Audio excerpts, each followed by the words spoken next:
We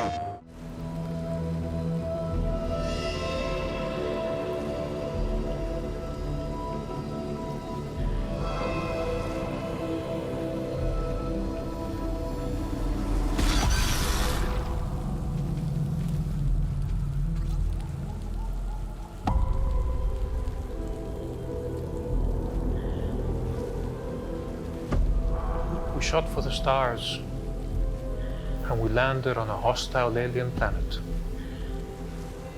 We started with a dream, and we created Atropos.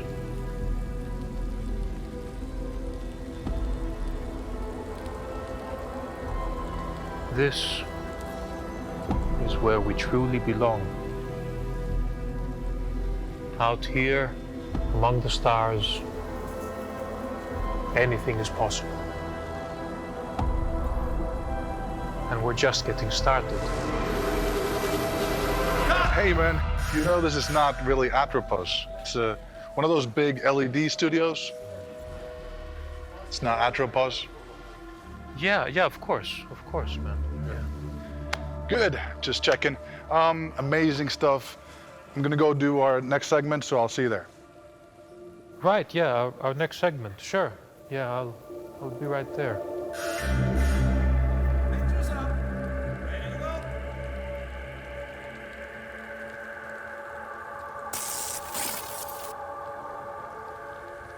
Hello and welcome to another episode of the HouseCast. Today with me is once again Harry Kruger, but this time we're on a slightly different location, Atropos, if I'm correct. This is it, this is where we belong. This came from your head into reality. But yeah, Harry Kruger, please just quickly tell us about yourself and we'll get right into it. Hi, my name is Harry Kruger. I'm a game director at Housemarque. Most recently worked on Returnal, but before that, been at Housemarque for, around 12 years now. Started as a gameplay programmer. And you did Resogun, Nex Machinas, and Outland, yeah. Cool. So, getting into Returnal. Returnal, of course, was launched on April 30th of 21. This is the first HouseCast type of conversation we can have since then. What were your last-minute jitters, those feelings that right when the game was about to go live? How did you feel? Well, when you're building up to that pivotal moment, there's a lot of anticipation, of course, a lot of excitement, but I think a lot of uncertainty as well, you know? Because you've had that laser focus for so long, you're so close to kind of finessing and finalizing, kind of like you're pouring so much love into the game. And after that, you just kind of let go of it, and it's out there. And then you just have to wait and see the reactions, you know? How were the reactions? And yeah, I'm happy to say that they were overwhelmingly positive. I mean, I think we did shoot for the stars with Returnal, right? It was a once-in-a-lifetime opportunity for us. And it was an incredibly ambitious and challenging project in many ways. And I think it was also a bit unconventional in many ways, you know, like third person, roguelike, the bullet hell elements, you know, that kind of arcade, neon flare, those sensibilities. So it wasn't like there was a clear template or a clear reference for, you know, something similar that someone else has done. And yeah, we're really happy to see that that formula really resonated with critics, with players, you know, and it was just so incredibly rewarding to just read, you know, so many comments of like player stories with the game as well. Specifically on those player stories, you start seeing a lot early on where there's frustration, it's clearly a challenging game. Any specific player stories come to mind from those early days of Returnal? Yeah, I think, for example, one thing that stood out to me was related to the challenge, of course. So you'd see like some tweets or some posts of people that are just on the verge of frustration, of like giving up, of throwing the controller to the screen, you know? But that is Returnal. And then they drop the game, and then you'd see a few posts later, they're back and they've triumphed over the boss, and there's this feeling of elation with almost like tears in their eyes that I did it, you know? And I think that's it's a personal achievement as a player to overcome those kind of barriers, you know? And I think those were some really powerful moments. that I saw players experiencing with Returnal. Somewhat similarly, the community also was supporting each other.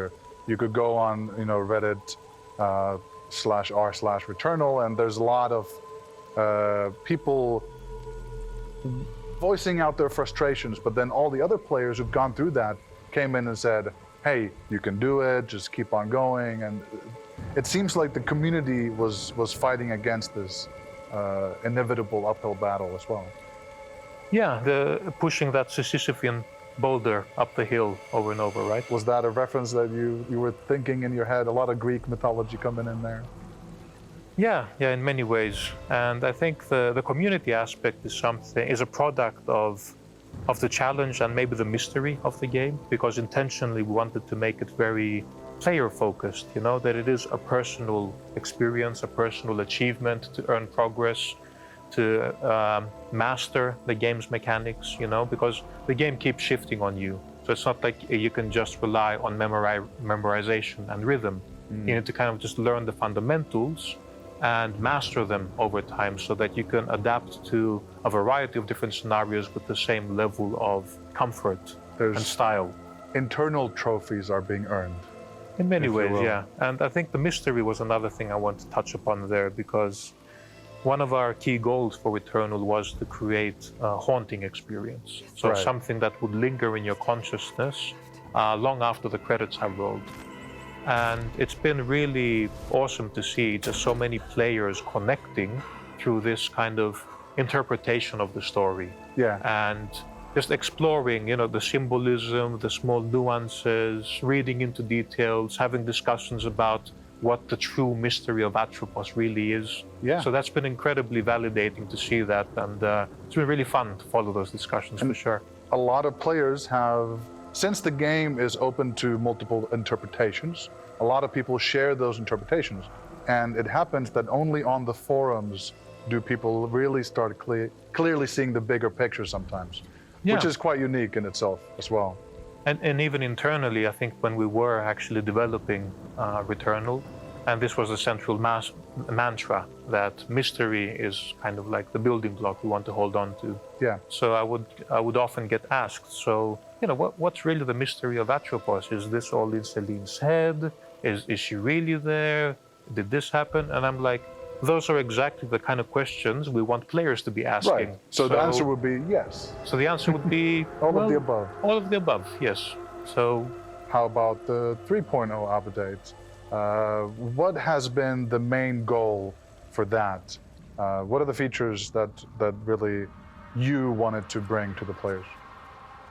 Yeah, I mean, if we think of Returnal as a game that was all about creating memorable player stories, I think with 3.0 it's about connecting those player stories, and having that sense of community, that sense of interacting with other players, both directly and indirectly. I mean, even in the base game, we did have, of course, the ghosts that you interacted with, and those are actually tracking like the deaths of other players, right? So some social elements were built in. The social connectivity, it's like, the parallel timelines of other Celines that have come and gone through Atropos, and just creating those unique stories and then connecting them. And now with the multiplayer, of course, with the co-op, we can just create a more intimate kind of sharing of that common experience with players as well. Playing the whole campaign together with a buddy, it's quite unique.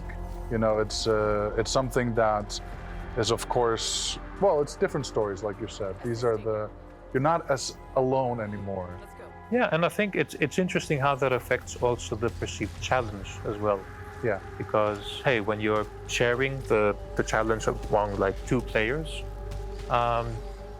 it becomes more manageable to overcome certain obstacles. Right. So this is the easy mode that we were talking about. It's not exactly, but yeah, I think to some extent it can be seen as a way to alleviate some of these pressure points. A different experience. Yeah. So when you do feel like maybe you're stuck and you cannot overcome that certain boss or that obstacle, maybe trying co-op is a great way to try some alternative approach there as well, And there's something else in the 3.0 update as well. Yes, the Tower of Sisyphus. And that's basically an endless mode, or? Yeah, I think that's the best way to describe it, yeah. So if Returnal was kind of an ode to, our arcade heritage and bringing those kind of values to like a third-person package, I think the Tower of Sisyphus is about taking that more to the endless formula that, we've explored with games like Super Stardust and Resogun in the past as well, where the primary goal is to see, of course, how high you can get in the tower, like what floor you can reach, and of course how big score you can get. So we have the traditional multiplier, there's like layers to kind of maintaining that and kind of getting score bonuses, keeping up the momentum, and it is endless. I mean, there are certain narrative beats, there's new narrative content to be explored as well to enrich the mystery of Atropos and Selene. But it is, once again, very gameplay focused and quite intense, actually. And that's kind of taking the third-person shooter back to our arcade roots again, in a way. And this is a topic I wanted to discuss with you a little bit since, as the game director, that is a role that you've undertaken, from Nex Machina now coming to Returnal is quite a transition. How do you see that from this quote-unquote indie into this AAA space? What have been the challenges during that journey?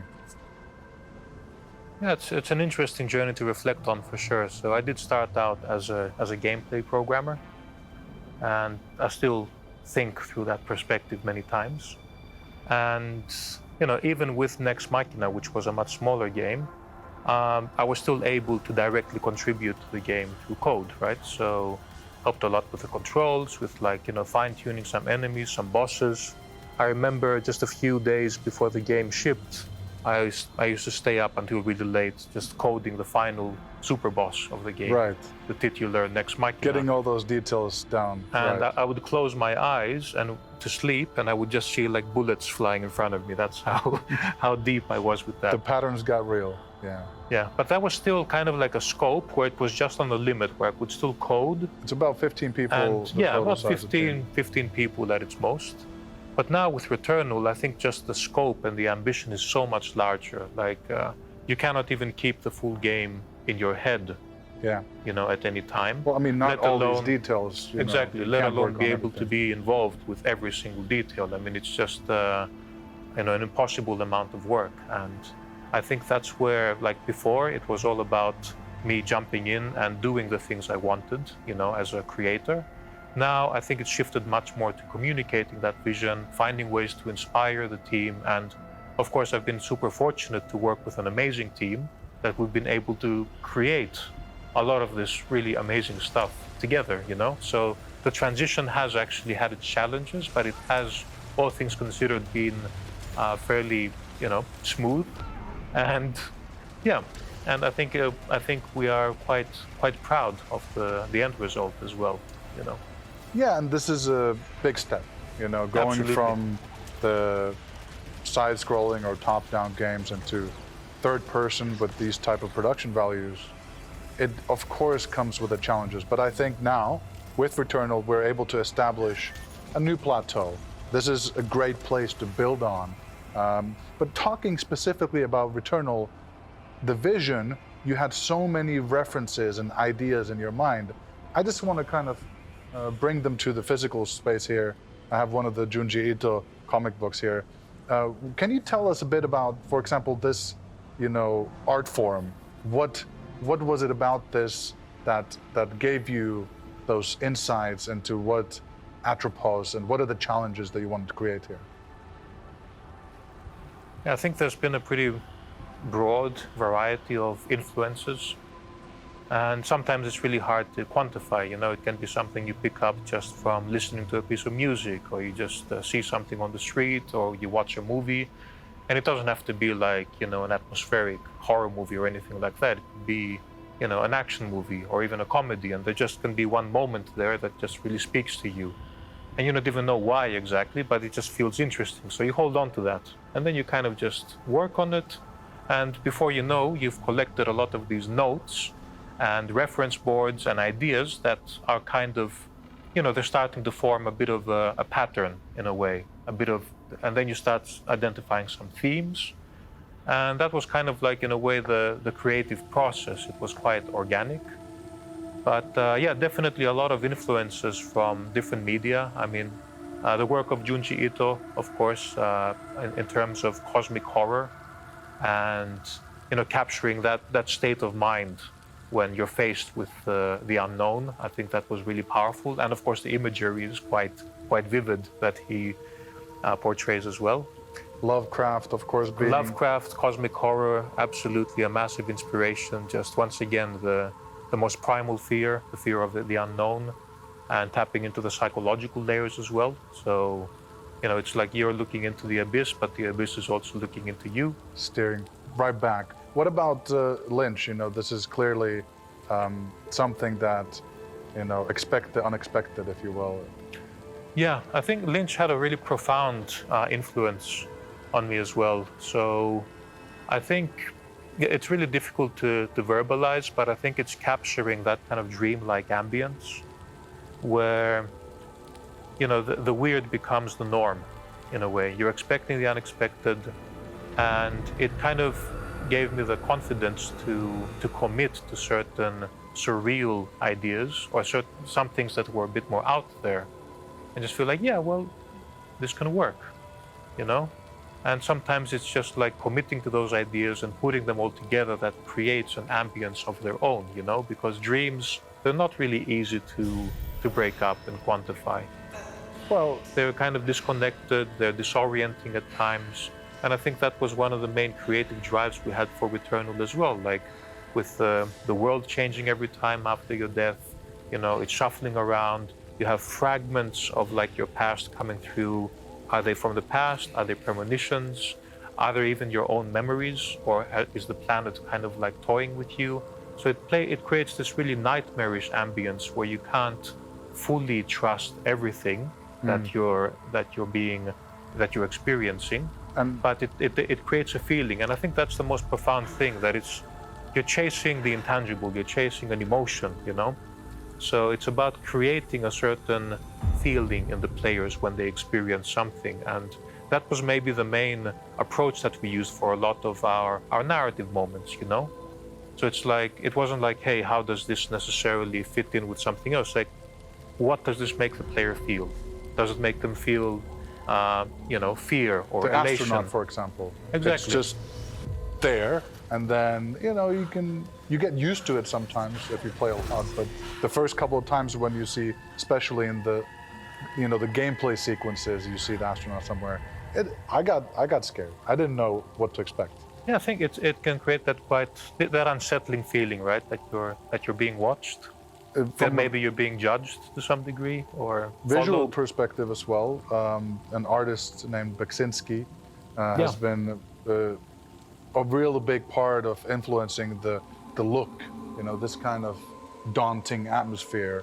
So at least you have some visual entities to kind of show people when creating this. Yeah, Beksinski was definitely a big influence for the kind of creepy, corroded, brutalist kind of architecture. And I think Blame is actually worth mentioning here as well as a reference. I didn't have that book with me, but another one that plays with that brutalist architecture, those clean lines, that really oppressive feeling of scale and grandeur.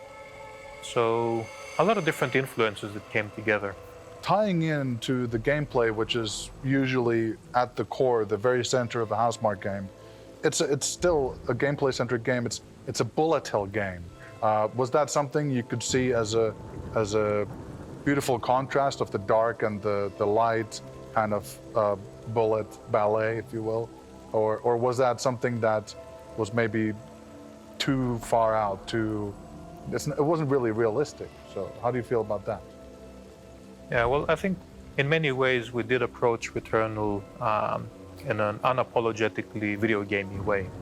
Yeah. So if something works, if it creates like interesting gameplay, then we just committed to it, and then we made it work visually as well. And I think this kind of dark world, bright action approach that we've taken with Returnal, it is quite distinctive. And looking at the bullet patterns and those elaborate kind of spirals and that neon flare, I think there's a certain unique kind of beauty that creates. its own aesthetic in a way. It's a mesmerizing thing, and it does get you into the zone because you're following the smooth movements while you're dodging. So it's also a part of the zen that a lot of our games go for. The gameplay creates a certain aesthetic in a way. Yeah, and that's also something that sticks with you. Those patterns haunt you, like you said, in your dreams sometimes. But hey, with Returnal now, you've created this new plateau, a new regular for Housemarque. I would like to say that this is the evolution of the arcade. You know, arcade from our side has been dead, but where do we take it now? Where do you see the challenges of future Housemarque games looking forward? Oh man, that's a big one. I mean, yeah, if the arcade is dead, then long live the arcade, I guess.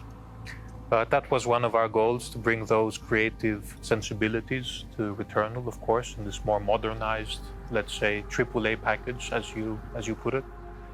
And yeah, for me, it's not about just, this isn't a nostalgia trip. This is about identifying the timeless gameplay values that define our medium and just, you know, crystallizing those and giving them a form that is really enticing and appealing for modern audiences as well. And because, you know, we're an interactive medium and there's no substitute for good gameplay. And that is always going to be our main focus. Gameplay is king, right? And thinking about the future, I mean, as we said before, like, you know, the sky isn't even the limit. Like, we're thinking beyond that. But now I think, yeah, this has been a great opportunity to reflect on our trajectory, not just for the last couple of years, but for the last 10 years or so, like this chapter of Housemarque defining this arcade identity. And Returnal definitely heralds the beginning of a brave new chapter for us. And I look forward to continuing that trajectory to the stars and beyond. I think that's really well put. Thank you so much, Harry Kruger, for giving us these insights and for honestly, you know, steering the whole project to the place where we can sit here now on Atropos, looking at the details of the world building that you and the wonderful team have created. Thank you for tuning in to this episode of HouseCast, and thank you so much, Harry Kruger, for being here. And I guess we'll see everybody on Atropos. Thanks, Miguel, and thanks, everyone. See you on Atropos.